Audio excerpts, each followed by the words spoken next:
There are few things that can stir a deeper sense of patriotism during difficult times than the Olympic Games. And that is precisely why it is so frustrating to watch political interference attempt to overshadow what should be a pure celebration of athletic achievement. From deploying federal agents to sending officials who had no business being there, the attempt to stamp a political brand onto an event that belongs to the athletes, not to any administration, was impossible to ignore. Yet despite all of that noise, a remarkable group of competitors made sure the games remained about excellence and heart. The U.S. women's ice hockey team delivered a gold medal performance that spoke louder than any political distraction, reminding everyone what American dedication and teamwork actually look like on a world stage. But perhaps the most striking moment came from two-time gold medalist Alyssa Liu, who used her platform to speak honestly about U.S. immigration policy, an act of courage that left certain political figures scrambling to claim her as one of their own, despite her words pointing in an entirely different direction. The contradiction could not have been more transparent. What all of this ultimately reflects is something simple and powerful. The athletes representing America at these games are patriots in the truest sense, not because they perform loyalty, but because they earn it, one sacrifice and one victory at a time. I definitely do really care about what our country is doing, and I think it is really important also to, notice like the faults in our own government. Yeah, very, very similar to my dad. Like, yeah, things are a little rough in our countries, but I think every government has its issues. There's so many protests that are going on, and I've attended, and it's, coming from a family of immigrants, like, I think immigrants deserve rights. I think it's a little silly, especially in America. This is something that genuinely frustrated me, and I touched on it in my last video about the Olympics, so I want to address it before getting to the gold medal-winning U.S. women's ice hockey team. Because what the Republicans did with Alyssa Liu is textbook conservatism at its most cynical.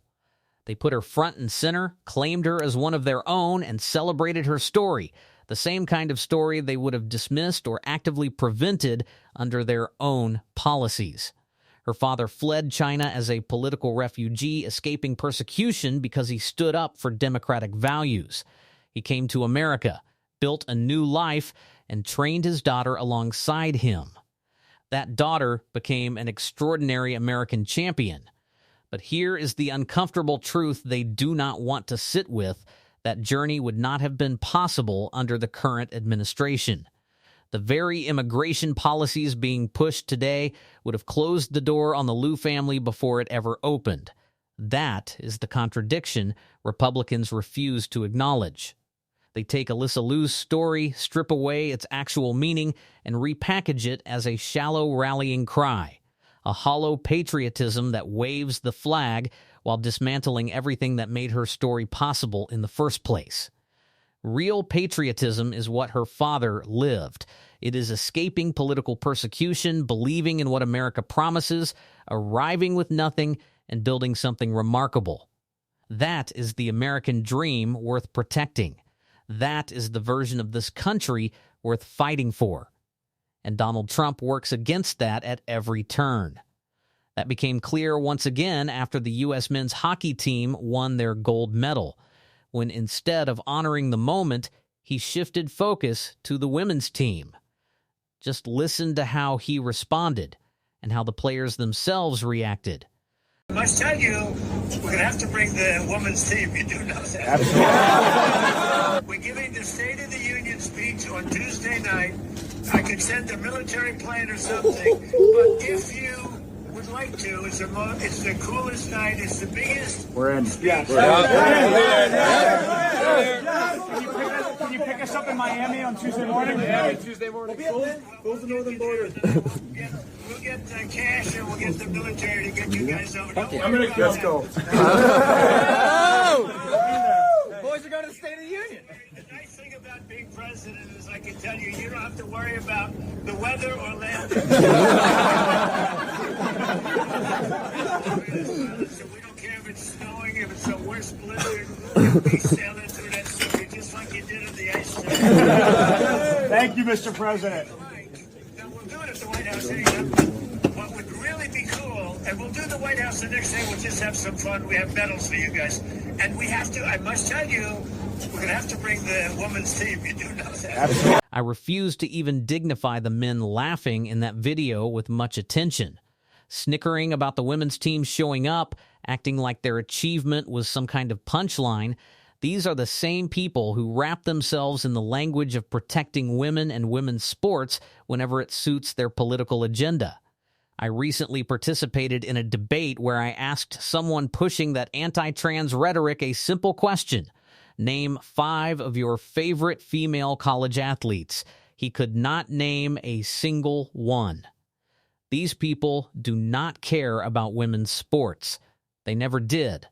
They use the pretense of caring as cover for their bigotry, and we cannot keep letting that slide. Which is why what the U.S. women's ice hockey team did matters so much. After winning gold, they declined the invitation to attend Trump's State of the Union address, and that decision came directly after footage surfaced of Trump and his circle mocking them and minimizing their achievement. That is genuine patriotism. That is backbone. And contrast that with some of the men's team players who apparently thought the best way to celebrate an Olympic gold, the first in roughly 46 years, was to hang around Kash Patel, a man who has covered for predators, taken calls from someone with deeply troubling associations, and used taxpayer money to fly on private jets to photo opportunities that have nothing to do with his job.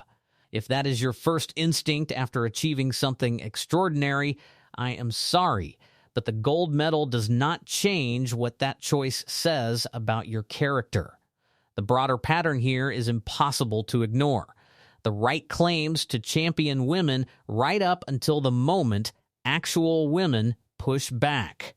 They borrow stories like Alyssa Liu's to score political points while actively supporting policies that would have made her story impossible. They invoke names like Laken Riley not out of grief, but out of fundraising strategy. They preach meritocracy while handing critical positions to people like Kash Patel and Caroline Leavitt. They lecture about fiscal responsibility while approving $500 billion at the Pentagon with no accountability and shoveling money toward Elon Musk's interests. 2 foundational lies were told at the start of this administration: that merit would govern appointments and that sacrifice would be shared equally. Neither was true for a single day. Do not engage with bad faith arguments as though they are made in good faith. No amount of concession or compromise will satisfy people whose entire political identity depends on finding a new target. The women's hockey team understood that. They did not attend.